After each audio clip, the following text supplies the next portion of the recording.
అంటే మనకి చూసుకోవచ్చు. అన్న వాళ్ళు అయితే హైదరాబాద్ నుండి వచ్చారు. మొత్తం ఎన్ని గేదెలు తీసుకున్నారు? అన్న అయితే మనకి ఇది రెండోసారి అండి రావడం. చాలా మంచి క్వాలిటీ గేదెలు తీసుకున్నారు. నమస్తే బ్రదర్. ఎప్పుడు మీరు వచ్చింది? ఎన్ని రోజులు అవుతుంది నేను వచ్చి? 2 days అవుతుంది. మొత్తం ఎన్ని గేదెలు తీసుకున్నారు? మొత్తం మనం 10 తీసుకున్నాం. మనకి అంటే మీరు ఫస్ట్ టైమా లేకపోతే నా దగ్గర రావడం రెండోసారా? రెండోసారి. పోయినసారి గేదెలు ఎలా ఉన్నాయి చెప్పండి? మంచిగా. మీకు పాల రేట్ ఎంత ఉంది? 80 రూపాయలు. మనకి బాగా పర్ఫార్మ్ చేశారు, అందుకని రెండోసారి వచ్చేసారు.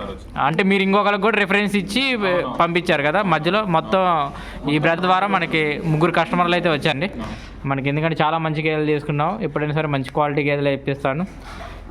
అంటే మీకు తినడానికి ఉండడానికి తిరగడానికి ఏమైనా ఇబ్బంది ఉందా? ఎలాంటి ఇబ్బంది ఏమి లేదా?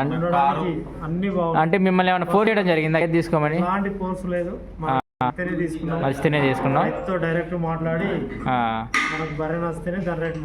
దాని రేటు మాట్లాడుకున్నాం.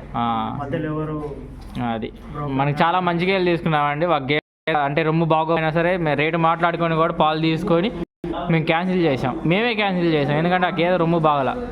మనకి నమ్మకంగా ఇప్పిస్తానండి. Thank you brother. మీ డైరీ ఫార్మ్ సక్సెస్ కావాలని కోరుకుంటున్నాను. Thank you. ఆల్రెడీ ఈ బ్రదర్ అయితే వచ్చాడు మనకి. గోపాల్ చూసుకోవచ్చు గేదెలు.